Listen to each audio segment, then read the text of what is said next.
Yo, what's up, guys? Welcome back to the channel. APW Sports signing in, and that was a crazy week 6 that we just witnessed. And now it is time to give my power rankings for week 7, and I will be honest, it is probably going to be a ton of changes from where we were last week to where we're going to be this week. But before I do that, make sure you guys leave this video a like as it continues to help this channel to grow, and I'm gonna keep repeating this. I want to get to 6K subs before the end of this calendar year 2025. So leaving the video a like would do a tremendous help, and clicking the subscribe button and as well as the notification bell so you will not miss anything that I post. But without further ado, let's dive into it.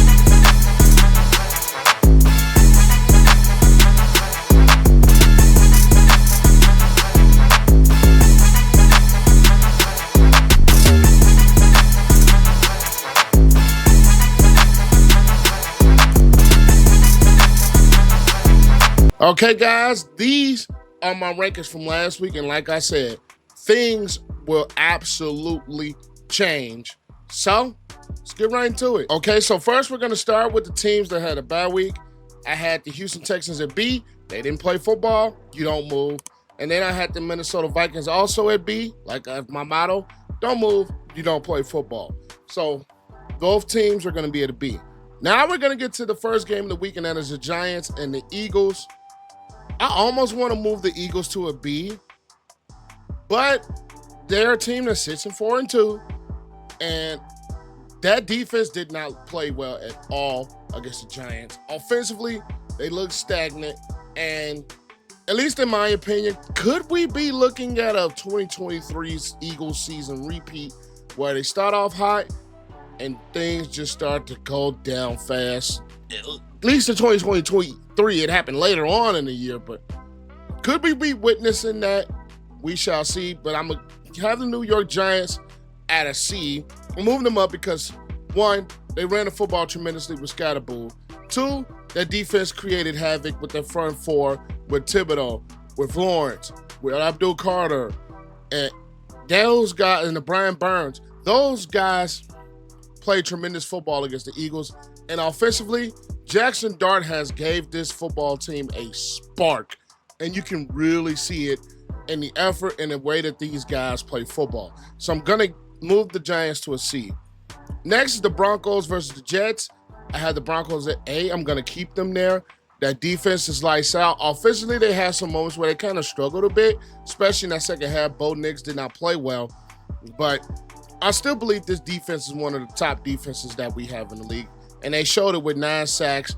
The Jets are the Jets. Offensively, with a bad offensive line, they keeping Justin Fields in the pocket so long, even though Fields has a tendency to hold the football. Doesn't that sound familiar, Bears fans? And defensively, they did play a better game, but offensively, they just can't find any bit of rhythm. So I'm going to keep them at D. Next is the LA Rams versus the Baltimore Ravens. I have the Rams at B. I'm going to move the Rams up to an A-tier football team. I still like what they're doing offensively and run the football solidly. And I think the passing game could have been a little bit better against the Ravens, but that defense played well. And the Ravens have a bunch of injuries. And then the Ravens' sake, God, those injuries are killer. This defense is not very good. Offensively, without Lamar Jackson, you have no identity. It's going downhill very fast for this Ravens football team. And I be it, some of their flaws have been exposed right now. And it's crazy to think that we were coming into this year thinking the Ravens would want to be the best teams, one of the best teams in the league, and they're just falling flat. So I'm going to have them there. Next is the Dallas Cowboys versus the Carolina Panthers. I'm moving the Cowboys to the C. That defense can't stop a nosebleed. Defense can't stop a soul. Offensively, they have one of the best offenses in the league, and a guy like Dak Prescott is playing MVP level football, but the problem is you can't stop the damn body. Matt Eberflus, I mean, I seen him as Bears fan, but God, they play too much zone and they don't have the personnel to play a zone defense. And the Panthers, I'm moving the Panthers up to a B. I think this Panthers team is starting to hit some rhythm. I really believe this Panthers offense starting to click with Rico Dowdle running the football. And defensively, they didn't play that great of a game, but they have made some timely stops, and that is what was most important. Could this Panthers team be an emerging football team? It's starting to look like it. So I'm going to have them at B. Even though they are a bit inconsistent, I'm going to have them at a B. Next is the Arizona Cardinals versus the Indianapolis Colts. I'm keeping the Colts at an S. I wasn't too impressed with the win over the Cardinals, but when we're talking about a team that's 5-1, Daniel Jones is playing some really good football. We saw some plays where he kind of reverted back to his old self. They are running the football tremendously with Jonathan Taylor on that offensive line. The defense is playing good football. And then we're talking about the Cardinals. I'm keeping the Cardinals at C. And like I said, I wasn't a big believer in the Cardinals to begin with. I still think they need to move on from Kyler Murray at some point. You know, he didn't play. I still believe that this defense was solid, but offensively, they played well, but it's just something about this football team is just not there for me. And I think it's the inconsistency of it all. Next, we're going to go to the Seattle Seahawks versus the Jacksonville Jaguars. I'm putting the Seahawks at the A tier, and I almost destined to put them at S almost. Football team is playing well. Offensively, Sam Darnold is looking like the right answer to their quarterback issues that they have with Geno Smith. Defensively, they're playing some really tremendous football, and I like what they can do getting out the quarterback with different guys. So I'm leaving them there. And the Jacksonville Jaguars, despite the loss, I'm leaving them at an A tier. I still believe this defense is playing well. Trevor Lawrence did make a few mistakes, but he didn't play tremendously bad at all. So it was a competitive game. It's just, I think the Seahawks just had more explosion offensively with Jackson Smith-Njigba from The Ohio State University. So despite the loss, I'm keeping the Jaguars at A. Next up, we're going to go to the Los Angeles Chargers versus the Miami Dolphins. I am keeping the Chargers. I want to put them at A, but I can't just yet because it was a little bit inconsistent for me as far as their defense goes. And offensively, they got to find a better running game. They do have some injuries at their running back position. Their two tackles are hurt. So I think they are hampered by a lot of that as the offensive side of the ball. Justin Herbert did make some plays. And then we're going to talk about the Miami Dolphins. I'm sorry. I got to move this team down. Not a big fan of what they've been doing. Tua tried to play enough, but they turned the ball over too much. That defense has been wildly inconsistent this entire season. So I think Mike McDaniel, honestly, is probably the next coach to get fired. And then with all the stuff that's coming out and Tua with the press conference, I think he's probably next to go.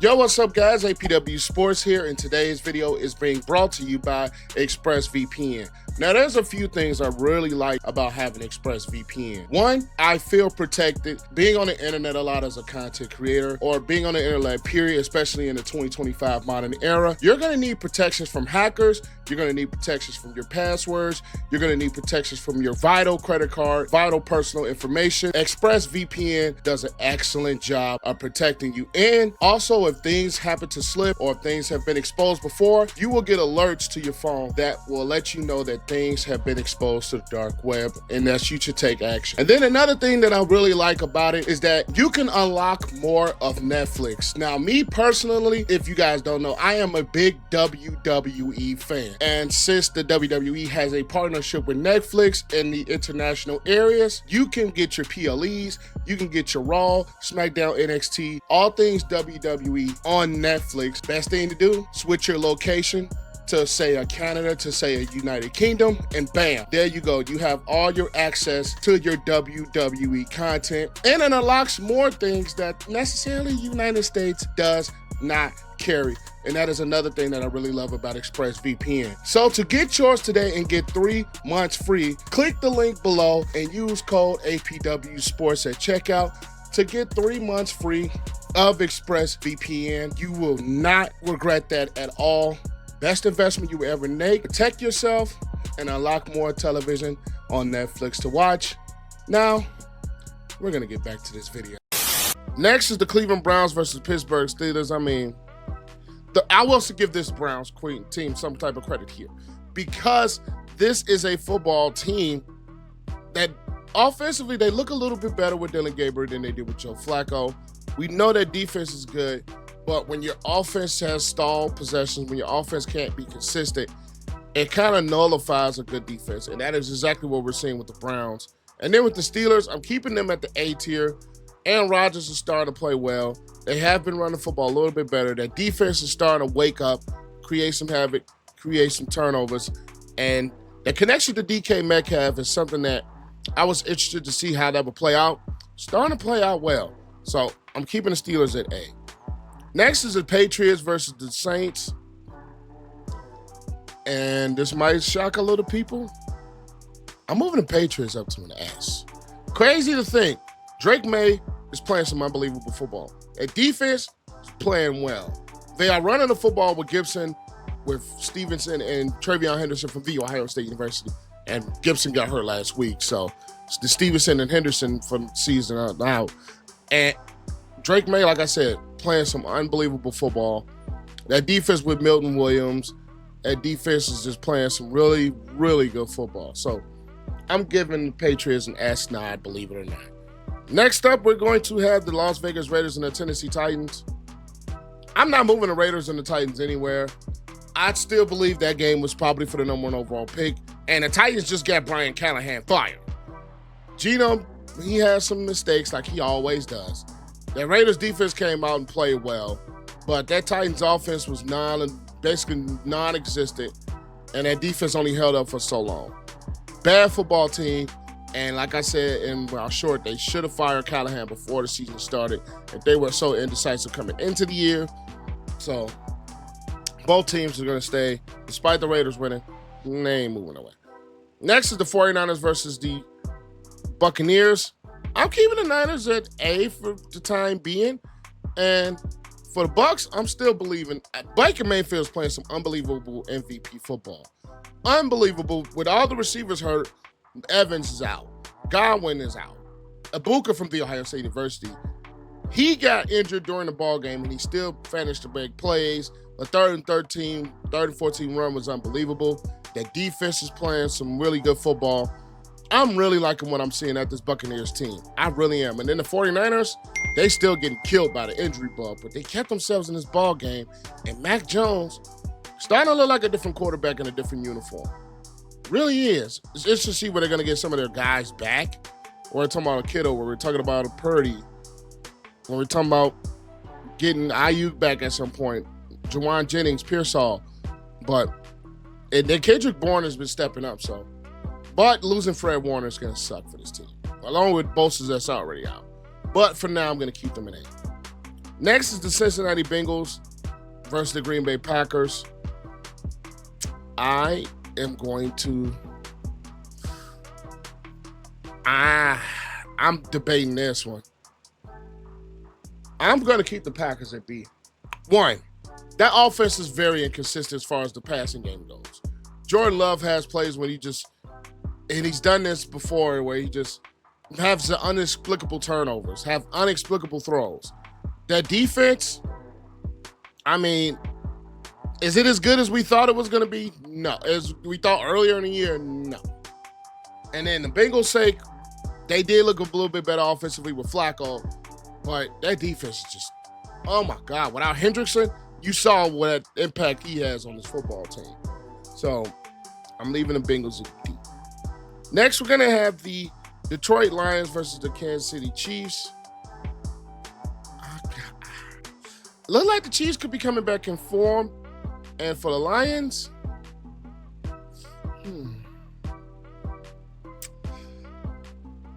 I'm gonna keep the Lions. It's despite the fact that, one, Kansas City's defense played well against this Lions offense. Even though the refs were on their side, we saw it. The Lions defensively kind of unraveled a bit. Patrick Mahomes is looking like Patrick Mahomes, and then he's starting to get the weapons back. Xavier Worthy, Thornton has been tremendous. They ran the football a little bit better, and that defense is starting to get into fold. And then the Lions' sake, I just think, I'm talking about this Lions, they got kind of screwed a bit by the refs. I'm not going to lie. defense didn't play well. They didn't stop the passing game of the Chiefs, which enabled the Chiefs offense to start having some explosive plays. And then their offense just didn't capitalize on things. They got in the red zone, couldn't capitalize. So keeping them at ass for the moment. And we're talking about the Saints. I didn't put this in here, but I'm going to put the Saints at a D. I didn't put the Saints in there. I don't know why I skipped it. But the Saints against the Patriots, they're a football team. Like I've said, they needed to rebuild. They're doing that. But Spencer Rattler, he's been playing a lot better these last few weeks. And their defense, they are a bit opportunistic, but when they don't get those turnovers, this is a completely different defense. So I'm putting them at a D. Next, the Monday Night Football games, the Falcons and the Buffalo Bills. I'm dropping the Bills to an A. Back-to-back losses. The run defense looks absolutely terrible. And it's making Josh Allen kind of go back to his old superhero ball, which, and then on top of that, you don't have that true number one receiver. And I think that was a bit of their problem last year. I think it's really starting to elevate this year, along with the defensive woes that they have. So I like this Bills team. I'm a big Josh Allen fan, but this run defense is kind of porous. They did have some guys out, but they could not stop the running game of the Falcons. And I'm putting the Falcons, I'm putting them at a B tier still because they are wildly inconsistent this entire season.